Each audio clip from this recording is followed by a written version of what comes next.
સિંગ તેલ ઘરે બનાવો। Hello friends, welcome to kitchen art. બજારમાં મળતા મિલાવટી સિંગ તેલ છોડો, મશીન વગર ઘરે જ સિંગ તેલ કાઢો।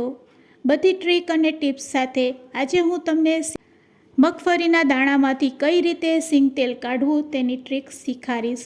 સાથે તેલ કાઢ્યા પછી આપણે માવામાંથી મીઠાઈ પણ બનાવીશું।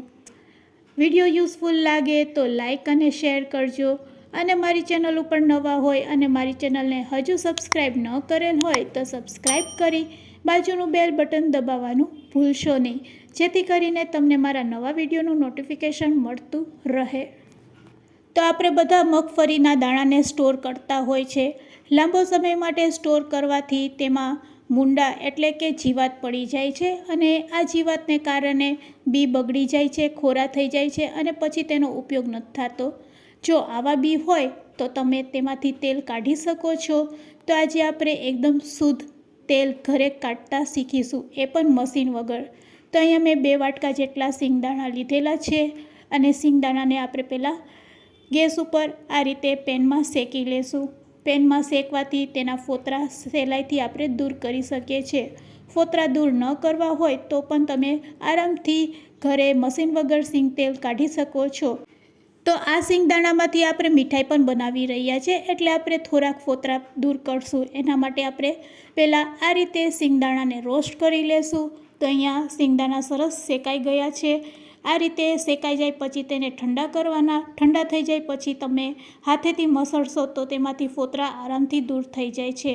તો થોડાક ગરમ હોય ત્યારે જ આપણે આ રીતે હાથેથી સિંગદાણાને મસળી લેશું। સિંગદાણાને આ રીતે મસળવાથી ફોતરા છૂટા પડી જાય છે, અને ફોતરાને છૂટા કર્યા પછી બી અને ફોતરાને અલગ કઈ રીતે કરવા તેની પણ મારી પાસે ટ્રીક છે।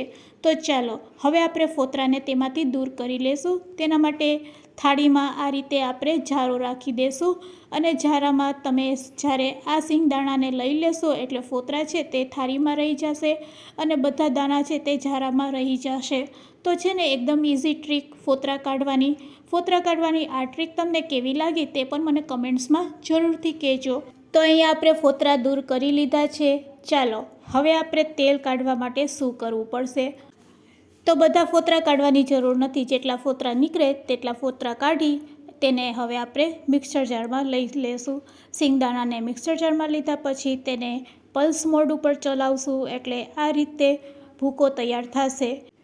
તો તેલ ન નીકળે એ રીતે આપણે તેને પલ્સ મોડ ઉપર ચલાવીને આ રીતે પાવડર ફોર્મમાં રેડી કરી લેશું। હાથેથી થોડોક મસળશો તો હાથમાં તેલ જેવું લાગશે। બસ આ રીતનો આપણે મગફળીનો પાવડર બનાવવાનો છે, ભૂકો તૈયાર કરવાનો છે। તો આવો ઝીણો ભૂકો તૈયાર થઈ જાય એટલે તેને આપણે મોટા વાસણમાં કાઢી લેશું। મોટા વાસણમાં કાઢ્યા પછી અહીંયા આપણે ગેસ ચાલુ કરીશું, અને એક ટોપડીમાં પાણી ગરમ કરશું। તો 1 ગ્લાસ જેટલું આપણે પાણી ગરમ કરવાનું છે। આ રીતે પાણી ગરમ થઈ જાય પછી ગેસની ફ્લેમ બંધ કરી દેશું। પાણીમાં થોડાક બબલ્સ આવે એટલે ગેસની ફ્લેમ બંધ કરી દેવાની। તો તમારે ધ્યાન રાખવાનું છે, પાણી હુંફાળું હોવું જોઈએ, એકદમ ઠંડુ પણ ના હોવું જોઈએ, અને વધારે ગરમ પણ નથી કરવાનું। હવે આપણો ભૂકો જે તૈયાર છે તેમાં આપણે થોડુંક પાણી એડ કરવાનું છે, એકસાથે આપણે પાણી એડ કરવાનું નથી। તો આપણે કેટલું પાણી નાખવાનું છે, કઈ રીતે નાખવાનું છે, અને કેવો લોટ બાંધવાનો છે તે પણ હું તમને આગળ જણાવું છું। ભૂકામાં પાણી નાખવાથી ભૂકો છે એ પોચો થાય છે, અને આ રીતે મસળવાથી ધીરે ધીરે તેમાંથી તેલ છૂટું પડશે। તો બસ પાણી નાખવાનું એક જ કારણ છે કે ભૂકામાંથી તેલ છૂટું પાડવા માટે આપણે પાણીનો છંટકાવ કરતા જઈશું, અને રોટલી જેવો લોટ બાંધી લેશું। તો આ રીતે રોટલી જેવો લોટ બંધાઈ જાય પછી આપણે બિલકુલ પાણી નાખવાનું નથી। પાણી નાખ્યા વગર જ તેને આ રીતે હાથેથી મસળતા જઈશું। જેમ જેમ હાથેથી મસળતા જઈશું તેમ તેમ તેમાંથી તેલ રિલીઝ થશે। તો હવે ધીરે ધીરે તમે જોઈ શકો છો કે આપણે જેમ જેમ તેને મસળીએ છીએ તેમાંથી તેલ રિલીઝ થશે। તો 2 મિનિટ થઈ છે હજુ, અને 2 મિનિટમાં જ તમે જોઈ શકો છો કે મારા હાથ છે તે તેલવાળા લાગી રહ્યા છે। હજુ 1 મિનિટ આપણે આ રીતે મસળશું એટલે તમે જોઈ શકો છો કે જો તેમાંથી તેલ છૂટું પડવા લાગ્યું છે। બસ આ પ્રોસેસને તમારે હળવા હાથેથી કરતી રહેવાની છે, અને તેમાંથી તેલ છૂટું પડશે। આ રીતે મસળતા જાઓ, તેલ કાઢતા જાઓ અને વાટકીમાં ભરતા જાઓ. તો સિંગદાણા બગડે તેની પહેલાં સિંગમાંથી આ રીતે તમે તેલ કાઢી શકો છો અને તેનો ઉપયોગ પણ કરી શકો છો. તો આ પ્રોસેસ કરતાં કરતાં તમે 1 વાટકી જેટલું તેલ કાઢી શકો છો. તો 2 વાટકી સિંગદાણામાંથી 1 વાટકી સિંગ તેલ નીકળે છે. મશીન વગર જો તેલ કાઢવું હોય તો સમય તો લાગશે, પણ શુદ્ધ અને ચોખ્ખું ઘરે બનાવેલું તમને સિંગ તેલ મળશે. તો આ પ્રોસેસ કરતાં મને અડધી કલાક લાગી છે અને અડધી કલાકમાં 1 વાટકી જેટલું સિંગ તેલ રેડી છે.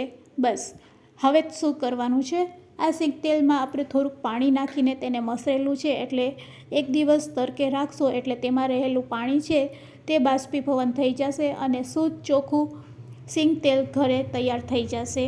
તો ફ્રેન્ડ્સ, અહીંયા આપણું સિંગ તેલ તૈયાર છે. સિંગ તેલ બનાવવાની આ મેથડ તમને કેવી લાગી તે મને કોમેન્ટ કરીને જરૂરથી કહેજો. સિંગ તેલ કાઢ્યા પછી બચેલા માવાનું શું કરવાનું છે, તો બચેલા માવામાંથી આપણે મીઠાઈ બનાવવાની છે. તેના માટે આપણે 3 ચમચી જેટલો ગોળ એડ કરશું. ગોળની જગ્યાએ તમે ખાંડનો પાવડર અથવા તો સાકરનો પાવડર એડ કરી શકો છો. મારે લાડુ બનાવવા હતા એટલે મેં બધું તેલ કાઢી નથી લીધું. તો આ રીતે થોડુંક તેમાં તેલ રહેવા દીધું છે અને પછી 3 ચમચી જેટલો ગોળ નાખેલો છે અને ગોળને આપણે આ રીતે માવા સાથે સારી રીતે મિક્સ કરી લેશું. મિક્સ કરી તેના લાડુ બનાવી લેશું.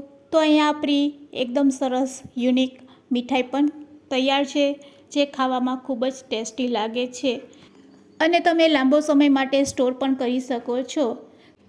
તો આજે આપણે 1 નહીં પણ 2 રેસીપી શીખેલી છે, જે તમને ખૂબ જ ઉપયોગી લાગશે.